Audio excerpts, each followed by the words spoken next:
trap pad at the very back that has some bait on it, and then just the actual door.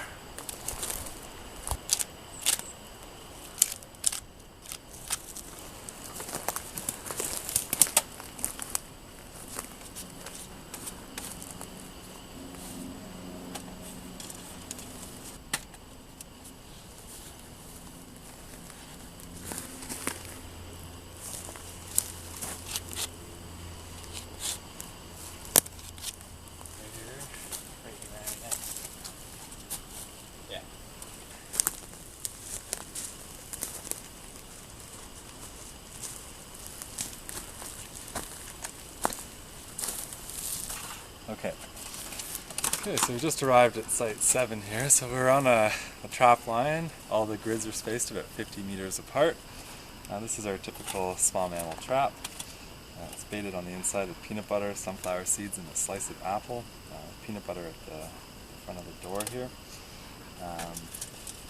We're going to set these out typically at the base of a tree or on a fallen log, someplace where we would expect a rodent, a chipmunk, or a mouse, or a squirrel to be. So this one here, this looks like a decent spot. It's flat. It's got a good amount of shade, so it's not going to be in the sun all day, which is good for the animal if it goes inside. And we'll put a bit of peanut butter on the tree, kind of advertise the smell of the area. Some sunflower seeds around the trap as well, just to get the animal interested in what might be inside. And then we'll come back in about an hour or two and see if we caught anything. So, Jesse, what are those red bands mean? They're simply flags in place that allow us to find the site again. We start laying out these trap lines at a predetermined point based on the habitat type that we want to sample, and we use these flags and put them out every 50 meters to indicate where the trap location is going to be. So the traps are spaced evenly about 50 meters apart, and these simply allow us to find the site again, find the trap again, and we're able to label them with a number so we know what number site we're at.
So Mike, what kind of habitat is this, and what type of rodents you find here? Well, this is more of like a pine sort of habitat.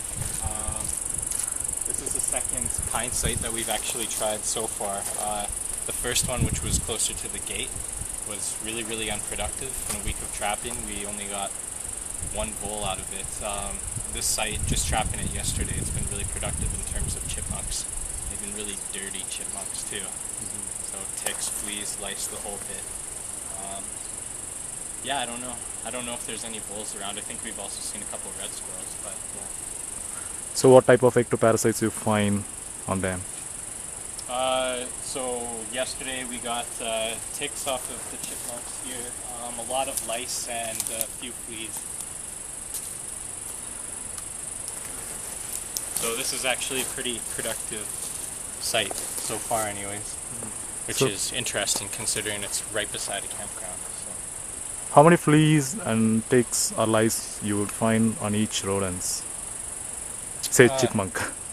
On a chipmunk, 1, 2, maybe 3 if you're really lucky. Not a lot though. Yeah. Only Off- a couple, if they're there. But if they are there, they're usually, the lice are pretty high Yeah. in number. The fleas are pretty low on the chipmunks, I think. How about other rodents?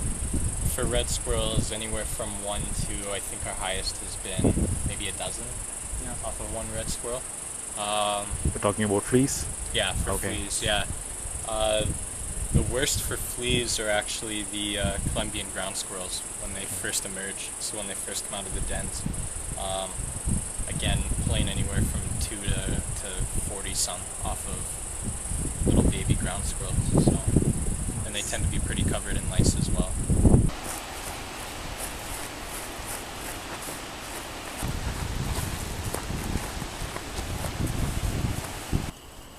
Nice little thing.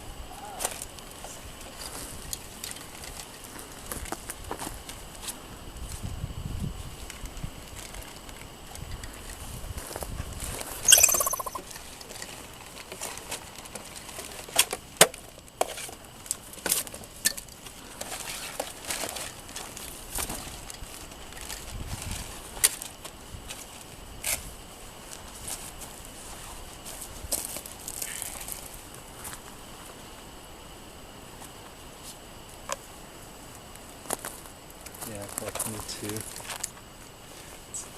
Caught that one yesterday, a lactating female. Yeah.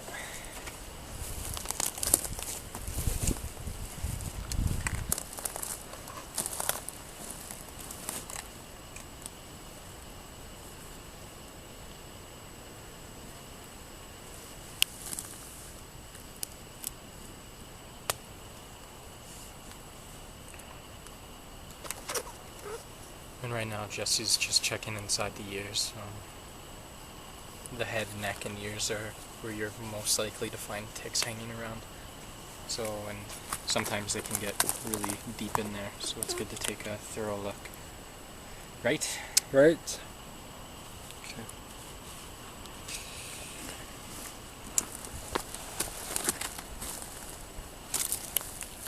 Often the fleas will end up in the pillowcase, for instance. We actually get quite a few fleas that wind up in the pillowcase. Is that something or? No. So, checking the pillowcase is a pretty important step. Also, just so you don't cross-contaminate between 2 different captures.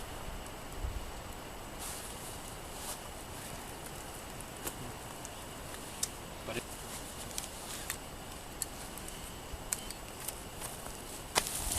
Actually, you have a GPS for this anyway.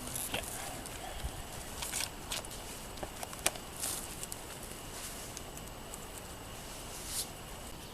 Yep. Okay. So we have a tick on this red squirrel in the ear where we typically find them. Mike's just going to grab it as low to the mouth parts as possible so that Yep, don't low to lose the them. low to the mouth parts, and then pull straight up and slowly. His mouth parts are pretty important for IDing. So, and then straight into ethanol, and there it is. If you can see it or not. That's for sure. It's a yearling if you want to know any of those.